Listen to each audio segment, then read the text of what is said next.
Hello, welcome back to the channel. So this is me talking about this set of rules. HEIHO. I think they're pronounced, I don't get English pronunciation right, to be honest. So if my pronunciation's rubbish, I do apologise. It's me. So 10mm Samurai Wargame, and as you know, I do have 10mm Samurai figures. You've probably seen it in the channel before. The Wargames Atlantic Plastics. I really like them. Tried to get people in the club involved. Didn't really have a set of rules to pin them to. I'm going to use them for War Master.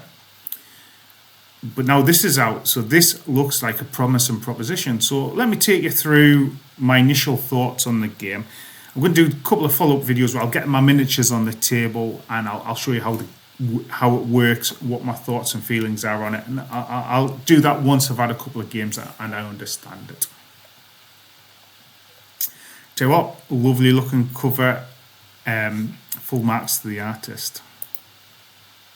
This is a back cover, try to take a photo, flash, light, shiny paper, hey.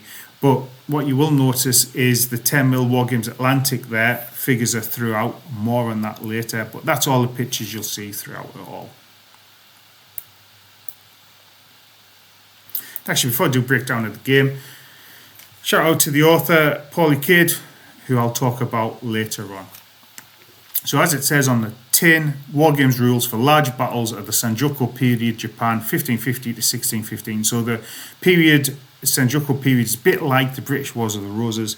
There's a big dynastic struggle to be the daimyo, the head family. There's three main kind of, I think they're called unifiers at the time.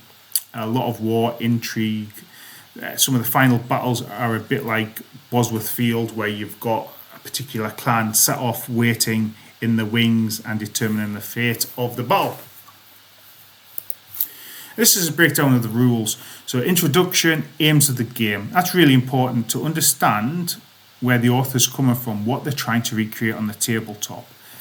And with that as well, when I've looked at this, I thought the units looked really different. It's a different way of wargaming, more on later. But the author, she covers this in military systems and explains a bit about the differences and what it was like to fight in the Sengoku period. Then there's preparing the game, 24 pages, getting your army sorted, scenarios.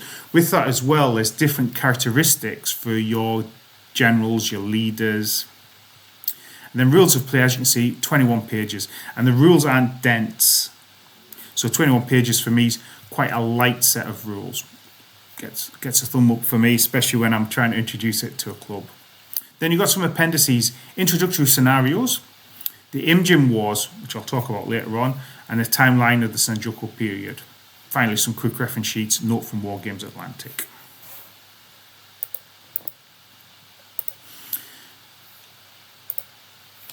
And here's the Wargames Atlantic 10mm Samurai. You'll see in my other video, I've really enjoyed building and painting them. And this has inspired me to finish more of them off. So the aim of the game, big battles. Now, big battles in the samurai period saw armies split up into tei, almost like divisions, and then individual units, or Sonae, are kind of combined arms forces. Now, there's a samurai movie, I think it's called Rand, certainly on YouTube. I think it's a French dubbing of a Japanese movie. And you see a big samurai battle occurring. It's almost different units are going in, but you do get a sense of the combined arms and the formations and different elements of the battle, almost like a dance, if you will. And down on the bottom of this picture, you'll see those blocks of columns. And these are integral to the game. So what you're going to have when you command your army isn't maybe going to be lines of troops clashing into each other. It's going to be these blocks of columns maneuvering into fighting, and they're going to have their individual fights, and then the battle will flow around them.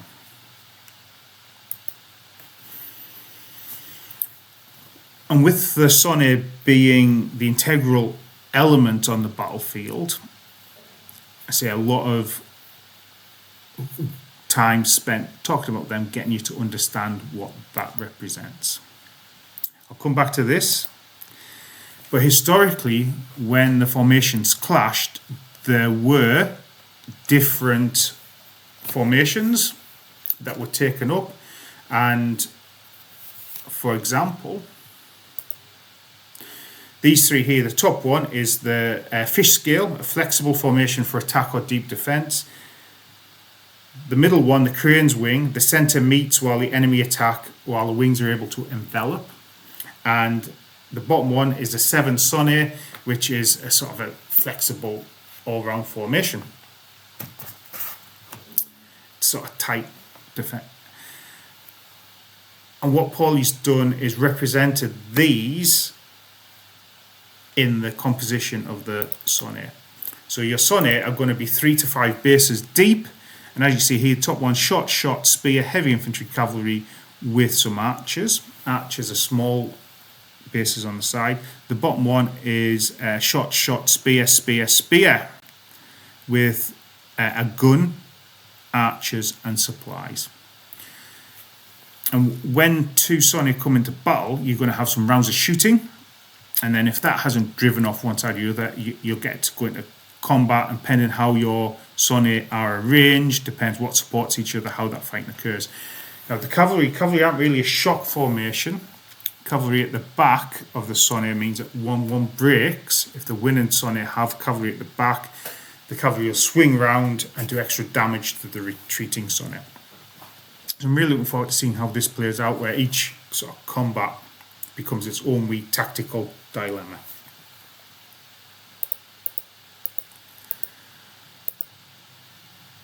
Mustering the armies on the field. So I do like an army list. Come from a DBA, DBM sort of era.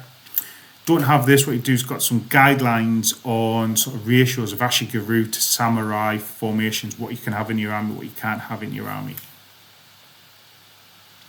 And also what each base represents or could represent in terms of numbers of men. So if you've got a order of battle, you're able to then translate that to the tabletop. And what you're going to have is those bases, which are going to form your Sonae and Te and your armies.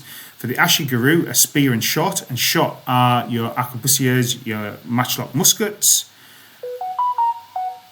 and archers. So archers are going to be small bases to support. Now archery still had a role, and that was more to disrupt enemy formations. Maybe it's not deliver killing blows that the shot or melee could do.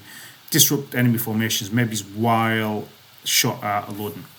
The samurai are going to have heavy infantry, heavy cavalry, medium cavalry, mounted shot, and samurai shot. And I'm just going to turn this phone off because I've already recorded this earlier. Well, I thought I'd recorded this video earlier. It turns out I hadn't pressed record, so I'll just turn that off, so I don't have to do anything, because I don't really edit these videos, in case you hadn't guessed. So these bases are all going to come together in your Sonae and decisions. And the army lists might be like, for every 5 Ashigaru, you can have a samurai base, and you decide what they are going to be. Here it gives you a sort of basic force for a game. Your army will have 24 bases of Ashigaru, a commander-in-chief who commands from the saddle. Talk about that later on.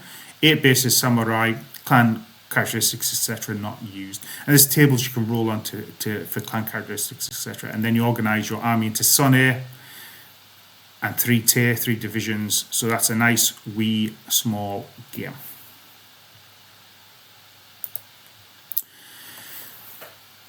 One of my things I don't like in wargames rules are grid systems for wargames. I like wargames where I can measure it. Grid systems for me feel a bit too much like a board game. And don't get me wrong, I do like a board game, but I like my miniature games to feel, in my mind, like miniature games. Now, Paulie deals with this straight on, and she talks about the benefits of a grid system. And she says, you know what, if you don't want to use a grid system, don't use a grid system. Each movement element then becomes 10 centimeters, and if you come within a certain range of an enemy Sonae, you're just going to engage and do combat. Nice and simple, deals with head on. To be honest, I was going to try that anyway. So yeah, if like me, grid systems put you off, don't let it put you off. Be creative. We don't have to be slavish, devoted followers of rules. Turn sequence. So it's traditional I go, you go, but there's this concept of Zanshin points, and you're going to generate those each turn and use them for orders, for rallying, for interrupting the enemy. Now, what's really cool about this is you've got two choices. I said earlier your commander could be mounted, but they can also command from a command enclosure. Now, your mounted commander has a bit more flexibility of where they are, and essentially 3 Zanshin points within a certain radius of them. Your enclosure commander is sending out runners and orders to different tier. And what happens then is you get a certain amount of 3 Zanshin points at the start of the game, but you've got to assign them to what turn. So you might think, cool, so my battle plans will mean that my main offensive is going to start turn 3, turn 4. So if I've got 3 Zanshin points to assign, I might do 3 on turn 3, 2 on turn 4, 1 on turn 5. So I'm planning the sort of choreography of the battlefield in advance. I really like that as a concept. And it gives you decisions to make on which commanders and how to use your overall general, rather than just being a token on the field. And like I say, I'll come back and talk about the rules in depth once I've had a good chance to play around with it, put some miniatures on the field. But I want to talk about the Imjin Wars. This is a period often forgotten. So during this period of Japanese civil unrest, the second unifier, I forget the name, invades Korea. And it starts off really well for the samurai. It's a real samurai blitz, and they basically capture all the key population points. Now, there is a Korean admiral, again, I forget the name, and I think it's 11 of their turtle ships take on about 200 Japanese ships and win. It's at key straits. Basically stops the Japanese fleet being able to supply the samurai armies. So samurai armies are in Japan. They are overstretched. They kind of get supplies, and eventually China helps. Sounds familiar, doesn't it? That sounds a bit like the Korean War of in the 1950s. And this is the Imjin War, 92 to 98. Fascinating period history. Its inclusion here means that the period is kind of covered. Hopefully, we get some 10mm Korean and Chinese forces. Korean armies, Chinese armies look pretty stunning on the field. Real cavalry focus for the Koreans as well. So yeah, maybe that's in the future, who knows. About the author, there's a wee page at the back talking about Paulie's understanding of the period, and certainly that comes through in the rules. And I said at the start, this was done in conjunction with Wargames Atlantic, Hellion Wargames. So there's a box you can buy, which is basically a samurai army and the rules in a box. I'm mentioning this, I don't get any kickbacks or anything from Wargames Atlantic. I just think it's a really good idea. I think you're getting like a couple of boxes of Ashigaru, a couple of boxes of Samurai Command, and the rule book in it. Now, if that seems like a big, if you want to cut your teeth on something a bit small to start with, of course you've got the Samurai box and you've got the Ashigaru box that I've talked about in other videos.